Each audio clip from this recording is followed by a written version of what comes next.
చాలామంది మేము క్రైస్తవులమని చాలా గర్వంగా చెప్పుకుంటారు. కానీ వాళ్ళు చేసే పనులు మాత్రం ఇతరుల్ని చాలా బాధ పెడతాయి. కొంతమంది స్వార్థంగా, కొంతమంది నిజాయితీ లేకుండా, కొంతమంది దేవుని డబ్బుని దోచుకునేవారుగా, కొంతమంది దయా దాక్షిణాలు లేకుండా ప్రవర్తిస్తూ ఉంటారు. ఇంకొంతమంది తమ భార్యకు లేదా భర్తకు నమ్మక ద్రోహం చేస్తుంటారు. ఇదంతా చూసినప్పుడు ఇతరులకు క్రైస్తవులంటే నిజంగా ఇలానే ఉంటారని అనిపిస్తూ ఉంటుంది. మన గృహం భూగృహం అనే కార్యక్రమానికి స్వాగతం. అలాంటి స్వార్థపరుల వల్ల మనుషులు మాత్రమే కాదు, ప్రకృతి కూడా బాధపడుతుంది. మనుషులు చేసే పనులు ప్రకృతిని తీవ్రంగా దెబ్బతీస్తున్నాయి. ఇదే అనేక రకాల ప్రతికూల ప్రభావాలకు దారితీస్తుంది. కాలుష్యం, శిలజ ఇంధనాలను తగలబెట్టడం, అటవీ నిర్మూలన వంటివి వాతావరణ మార్పులు, నేల కోత, గాలి నాణ్యత క్షీణించడం మరియు తాగునీటి కాలుష్యం వంటి సమస్యలకు కారణమవుతున్నాయి. దేవుని డబ్బునే దోచుకునే వాళ్ళు ఉన్న ఈ రోజుల్లో వారు ప్రకృతిని ఎలా వదిలేస్తారు? వారు కూడా ఏదో రకంగా ప్రకృతిని దోచుకునే ఉంటారు. మత్తయి సువార్త 6వ అధ్యాయం 19వ వచనం నుండి 21వ వచనం వరకు చూసినట్లయితే, ఈ లోకంలో సంపదలు కూడబెట్టుకునవలదు, చెద పురుగులు త్రుప్పు వానిని తినివేయును, దొంగలు కన్నం వేసి దోచుకుందురు, కావున నీ సంపదలను పరలోకమునందు కూడబెట్టుకునుము. అచ్చట వానిని చెద పురుగులు తుప్పు తినివేయు, దొంగలు కన్నం వేసి దోచుకొనరు, నీ సంపదలున్న చోటనే నీ హృదయం ఉండును అని బైబిల్లో రాయబడి ఉన్నది. మనకు మాదిరిగా ఉండవలసిన మన నాయకులు ఈ రోజుల్లో ఎలా ఉంటున్నారు? వారి హృదయం ఎక్కడ ఉంటుంది? ఒక్కసారి ఆలోచించండి. వ్యభిచారం చేయకుండా ఉండుదువుగాక,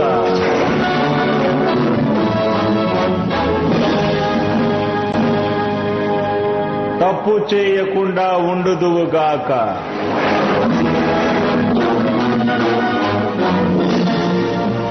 ఎవరితోనూ అబద్ధం ఆడకుండా ఉండుదువుగాక, ఇంకొకరి ఆస్తి పాస్తులకు నీవు ఆశపడకుండా ఉండుదువుగాక,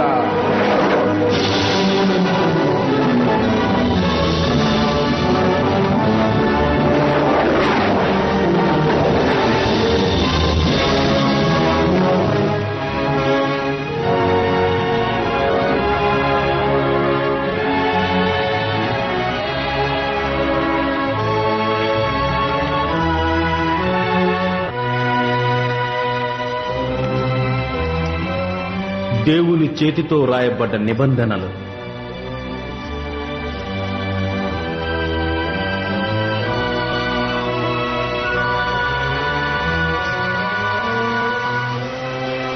వెళ్ళు, వెంటనే వెళ్ళు.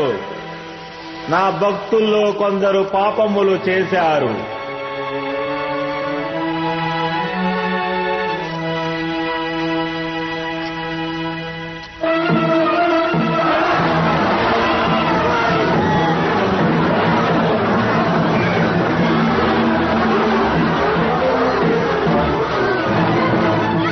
మత్తులో మనుషులు వాళ్ళలో వాళ్ళనే మరచిపోయారు.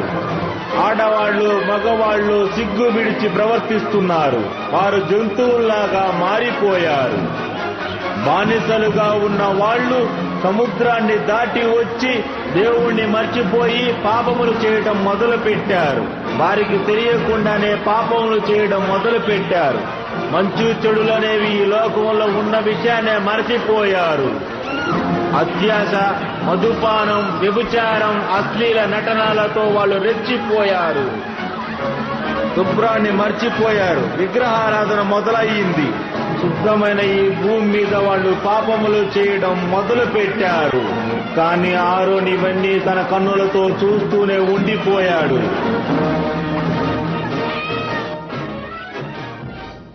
ప్రకృతిని కనుగొనడం ద్వారా మీరు మిమ్మల్ని కనుగొంటారని మాక్సిమ్ లూగాకే గారు అన్నారు. నిజమే కదా. ప్రకృతిలో మనం లీనమవడం, దానిలో సౌందర్యాన్ని, శాంతాన్ని మరియు శక్తిని అనుభూతి చెందడం ద్వారానే మనం మన లోపల స్వభావాన్ని, అంతర్గత శాంతిని పెంపొందించుకోగలం.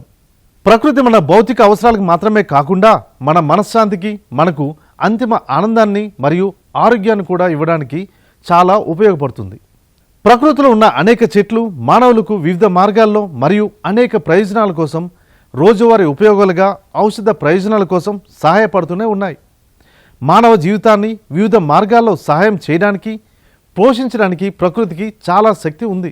దురాశ మరియు స్వార్థంతో నడిచే మానవుల కార్యక్రమాలన్నీ భూమికి అపారమైన నష్టాన్ని కలిగిస్తున్నాయి. ఇది మరమ్మతులు చేసే సమయం కూడా దాటేసింది. ఇక కొత్తగా ఎటువంటి వినాశనం జరగకుండా మాత్రమే మనిషి చేయగల ఏకైక పని. మొన్ననే పేదల దినోత్సవాన్ని జరుపుకున్న మనం అసలు పేదవారి కొరకు ఏ చర్యలు మనం తీసుకుంటున్నామో ఒక్కసారి ఆలోచించండి. 10 సంవత్సరాల ముందు ఉన్న పేదలు ఇంకా మన చర్చి గేటు ముందే ఉన్నారు అంటే మనం ఏం చేస్తున్నాం? మన నాయకులు పేదల కొరకు ప్రసంగాలు చెప్పడమే తప్ప తగిన చర్యలు తీసుకోవడం లేదా? ఒక్కసారి ఆలోచించండి. పేదరికం మరియు ప్రకృతుల మధ్య లోతైన సంబంధం ఉంది. ఎందుకంటే పేదరికం తరచూ ప్రకృతిపై ఆధారపడి ఉంటుంది. ప్రకృతి వనరులు తగ్గడం కారణంగా పేదలు ఎక్కువగా ప్రభావితం అవుతారు. పేద ప్రజలు తమ జీవనోపాధి కోసం ఆహారం, నీరు, ఇంధనం వంటి సహజ వనరులపై ఎక్కువగా ఆధారపడుతూ ఉంటారు. అయితే మన నాయకులు వారి అధికారంతో ప్రకృతి వనరులను దోపిడీ చేయడం వల్ల పేదవారి జీవనశైలి దెబ్బతినే అవకాశం ఉంది. పరిశుభ్రమైన గాలి, నీరు మరియు ఆరోగ్యకరమైన నేల వంటివి మానవ ఆరోగ్యంపై ప్రత్యక్ష ప్రభావం చూపుతాయి. కాలుష్యం, వాతావరణ మార్పులు వంటివి పర్యావరణ సమస్యలు పేదలకు మరింత ప్రభావితం చేస్తాయి. మెరుగైన ఆరోగ్య సేవలు పొందడానికి ఖరీదైన ప్రైవేట్ హాస్పిటల్కి వాళ్ళు వెళ్ళలేరు. వ్యవసాయం, అడవులు పెంపకం వంటి అనేక పరిశ్రమలు ప్రకృతిపై ఆధారపడి ఉంటాయి. ఈ పరిశ్రమలో పేదలు ఎక్కువ భాగం పనిచేస్తూ ఉంటారు. ప్రకృతి వనరుల నష్టం వల్ల వారి జీవనోపాధి కూడా ముప్పు వాటిల్లుతుంది. ప్రకృతిని పరిరక్షించడం అనేది పేదల సంక్షేమానికి చాలా అవసరం. ప్రకృతి పరిరక్షణకు సరైన విధానాలు మనం రూపొందించాలి. తద్వారా పేదలు కూడా ప్రయోజనాలు పొందుతారు. కానీ ఈ రోజుల్లో పేదలకు అత్యవసరమైన విద్య, వైద్యం అందడం చాలా కష్టమవుతుంది. కేవలం పేదవారి కొరకే ఈ ప్రభుత్వ స్కూళ్ళు మరియు హాస్పిటళ్ళు ఉన్నాయి. అవి కూడా లేకుంటే ప్రైవేటు వ్యక్తుల చేతిలో ఉన్న స్కూల్స్ మరియు హాస్పిటల్ ఫీజులు పేదవాళ్ళు కట్టగలిగేవారా? ఒక్కసారి ఆలోచించండి. మన సంస్థలో పనిచేసే వారికి, చుట్టాలకి మాత్రమే రాయితీలు, స్కూల్ ఫీజు కన్సెషన్ ఇవ్వడం కాదు, కానీ నిజమైన ప్రతి ఒక్క పేదవారికి మనం సహాయం చేయాలి. ఒక్క మాటలో చెప్పాలంటే రాజకీయ నాయకుల్లా కాకుండా ప్రతి ఒక్క పేదలకు ఉచితంగా వైద్యం, విద్యను అందించడమే మన లక్ష్యంగా మారాలి.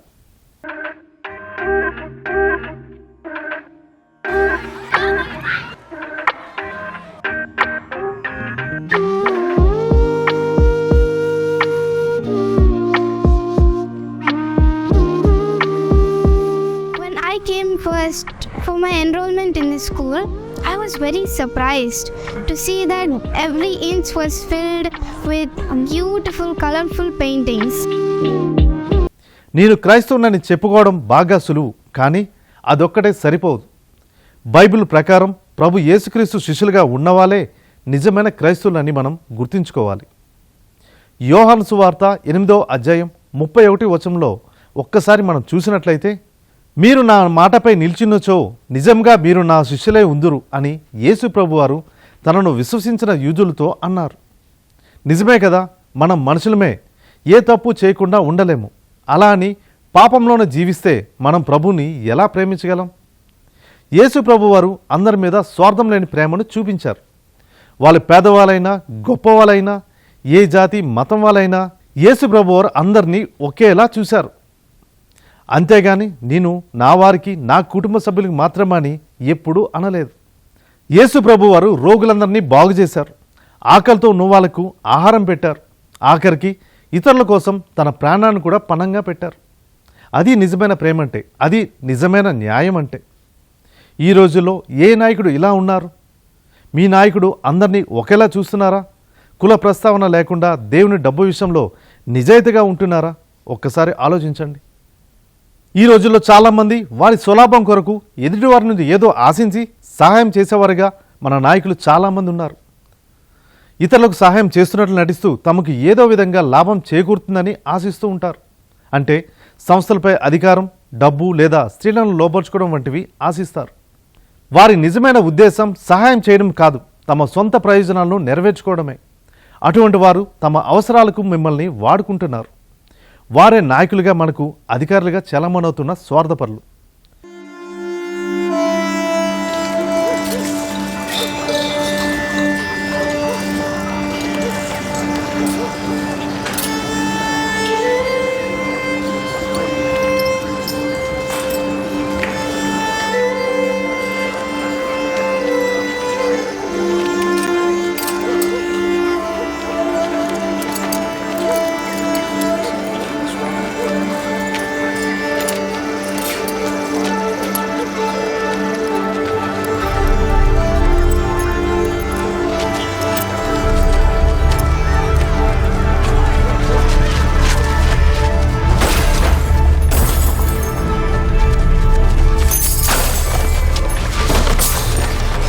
these things hence!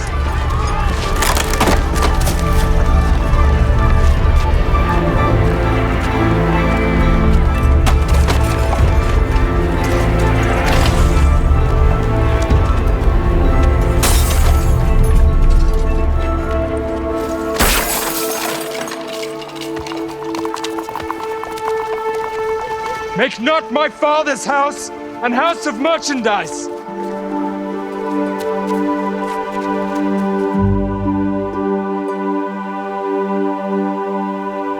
నిజ క్రైస్తవులు స్వార్థం లేని ప్రేమను చూపిస్తూ ఉదారంగా ఇస్తారు. వివక్ష చూపించరు, ఇతరుల్ని క్షమిస్తారు. అవసరంలో ఉన్నవారికి సహాయం చేస్తారు. త్యాగాలు చేయడానికి ప్రతి ఒక్క క్రిస్టియన్స్ ముందుకు వస్తారు. ఒక్క మాటలో చెప్పాలంటే క్రైస్తవులు నిజాయితీగా ఉంటారు. మనందరికీ మాదిరి అయిన మన యేసు ప్రభువారు తన మాటల్లో తన పనుల్లో ఎప్పుడూ నిజాయితీగానే ఉన్నారు. ఇతరులు అధికారుల మెప్పు పొందడానికి ఏ నాయకుల కాలు మీద ఆయన పడలేదు. అలాగే నాయకులకు నచ్చింది చేసేలా కుయుక్తిగా మాట్లాడడం, మోసం చేయడం, అబద్ధాన్ని నిజమని నమ్మించడానికి ఎప్పుడూ ప్రయత్నించలేదు. నిజం మాట్లాడితే సమస్యలు వస్తాయని తెలిసినా ఆయన మాత్రం నిజానికి నిజాయితీకి మారుపేరుగా ఉన్నారు. ఆయన మన నిజమైన నాయకుడు, మన రాజు, మన రక్షకుడు.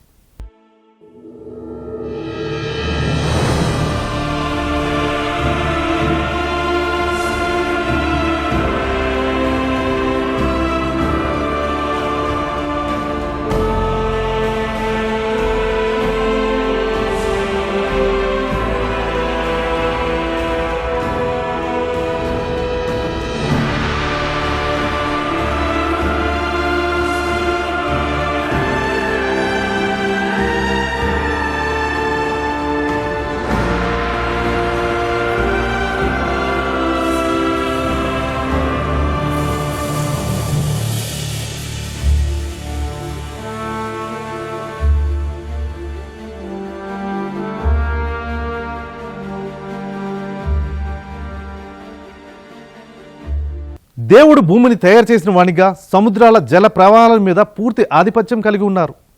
దేవునికి భయపడి ఆయన ఆజ్ఞలను అనుసరించి నడుచుకునే వారికి ఆశీర్వాదాలతో పాటు ప్రకృతి కూడా సహాయపడుతుంది. ఇజ్రాయేలీలు ఎర్ర సముద్రానికి ఫరో సైన్యానికి మధ్య చిక్కుకుని ఉన్నప్పుడు ఏం జరిగిందో ఒక్కసారి ఆలోచించండి. ముంచుకొస్తున్న ప్రమాదానికి భయపడి ఇజ్రాయేలీలు దేవునికి మరియు మోషేకి మొర్రపెట్టారు. మోషే ఆ సమయంలో భయపడకుండా దేవుని వాగ్దానం మీద నమ్మకం ఉంచారు. దేవుడు తన ప్రజలను కాపాడడానికి ఏదో ఒకటి చేస్తారని గట్టి నమ్మకం మోషేకి ఉంది. సముద్రాల జల ప్రవాహాల మీద పూర్తి ఆధిపత్యం గల మన దేవుడు ఆ ప్రజల కోసం ఎర్ర సముద్రాన్ని రెండుగా విభజించారు. ఆయన నీటిని వేరు చేసి తన ప్రజలు ఆ దారిన వెళ్లేందుకు వీలుగా వాటిని ఎదురెదురుగా అవతల వైపుకు పారేటట్లు చేశారు.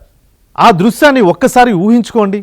లక్షల కొలది టన్నుల సముద్రపు నీరు రెండు సమాంతర గోడలుగా ఏర్పడి ఇజ్రాయేలీలు తప్పించుకునేందుకు ఒక రక్షణ మార్గంగా పనిచేసింది. విశ్వాసంతో వారు పొడి నేల మీద నడిచినట్లు ఎర్ర సముద్రంలో నడిచి వెళ్ళారు. ప్రకృతి మీద పూర్తి ఆధిపత్యం మన దేవునికి ఉందని ఈ సంఘటన ద్వారా మనకి తెలుస్తుంది కదా. మోషేలాగా మనం కూడా దేవుని వాగ్దానాలపై నమ్మకం ఉంచాలి. అలాగే బైబిల్లో మరొక సందర్భం మనం చూసినట్లయితే యేసు ప్రభువారు గలిలయ సముద్రంలో తుఫాన్ని శాంతింపజేశారు. కపర్నహూము ప్రాంతంలో ఉన్న యేసు ప్రభువారు తన శిష్యులతో మనం అవతల ఒడ్డుకు వెళ్ళాలి అని అన్నారు. గలిలియా సముద్రం ఒక పెద్ద మంచినీటి సరస్సు. దాని పొడవు దాదాపు 21 కిలోమీటర్లు, గరిష్ట వెడల్పు 12 కిలోమీటర్లు ఉంటుంది. కానీ లోతు మాత్రం చాలా ఎక్కువే ఉంటుంది. యేసు ప్రభువారు తీరిక లేకుండా ప్రసంగించడం వలన బాగా అలసిపోయారు. పడవ బయలుదేరగానే పడవ వెనకాల భాగంలో తలవాల్చి నిద్రపోయారు. అపోస్తుల్లో చాలామంది పడవను బాగా నడపగలరు. కానీ ఈ ప్రయాణం వాళ్ళకి కూడా చాలా కష్టంగా ఉంది. ఎందుకంటే గలిలయ సముద్రంలో ఉన్నట్టుండి భయంకరమైన తుఫాను చెలరేగింది. అలలు పడవను బలంగా ఢీకొడుతున్నాయి. లూకా 8వ అధ్యాయం 23వ వచనంలో చూసినట్లయితే ఆ పడవ నీళ్లతో నిండి మునిగిపోయే పరిస్థితికి వచ్చింది. అయినా యేసు ప్రభువారు ఇంకా నిద్రలోనే ఉన్నారు. శిష్యులు ఇంతకుముందు తుఫాన్లా పడవ నడిపిన తన అనుభవాన్నంతా ఉపయోగిస్తూ తీవ్రంగా శ్రమిస్తున్నారు. కానీ ఇప్పుడు పరిస్థితి చాలా కష్టంగా ఉంది. వాళ్ళు ప్రాణభయంతో యేసు ప్రభువారిని నిద్రలేపి, ప్రభువా చనిపోయేలా ఉన్నాము, రక్షించు అన్నారు. యేసు ప్రభువారు నిద్రలేచి అపోస్తులతో ఇలా అన్నారు, అల్ప విశ్వాసులారా, మీరెందుకు ఇంతలా భయపడుతున్నారు? ఆ తర్వాత యేసు ప్రభువారు గాలిని, సముద్రాన్ని నిశ్శబ్దంగా ఉండు అని ఆజ్ఞాపించారు. భయంకరంగా వీస్తున్న గాలి, సముద్రం ఒక్కసారి శాంతించాయి. ఆ దృశ్యాన్ని చూసిన శిష్యులకు ఎలా అనిపించుంటుందో ఒక్కసారి ఆలోచించండి. ఉగ్రరూపం దాల్చిన సముద్రం పూర్తిగా శాంతించడం వాళ్ళు చూశారు. వాళ్ళలో తెలియని భయం మొదలయ్యింది. అసలు ఈయనెవరు? చివరికి గాలి, సముద్రం కూడా ఈయనకు లోబడుతున్నాయని అనుకునున్నారు. ప్రకృతి శక్తుల మీద దేవుని కుమారునికి అధికారం ఉందని తెలుసుకోవడం మనకు కూడా ఎంతో ధైర్యాన్ని ఇస్తుంది కదా. ప్రస్తుత రోజుల్లో వాతావరణంలో వస్తున్న మార్పుల వల్ల ప్రపంచవ్యాప్తంగా కరువులు, భూకంపాలు వంటివి భయంకరమైన ప్రకృతి విపత్తులు చోటు చేసుకుంటున్నాయి. కొన్ని రోజుల్లో మనుషులు జీవించడానికి వీలైనంతగా ఈ భూమి పాడైపోతుందేమోనని కొంతమంది భయపడుతున్నారు. ఇకపోతే పేదవారి పరిస్థితి ఇంకా దారుణంగా తయారవుతుంది. యేసు ప్రభు వారి వలె మనము కూడా ప్రతి ఒక్కరితో దయగా ఉండాలి. ఏ భయం లేకుండా అందరూ యేసు ప్రభు వారి దగ్గరికి ధైర్యంగా వెళ్ళేవారు. ఆయన పిల్లల్ని దగ్గరికి తీసుకునేవారు. బాధల్లో ఉన్న వాళ్ళని ఓదార్చేవారు. అందరినీ గౌరవించేవారు. అటువంటి ప్రేమ మనందరిలో చిగురించాలని కోరుకుంటూ మీ రేడియో వెటర్స్ Asia Telugu online content producer Kranthi Swaroop.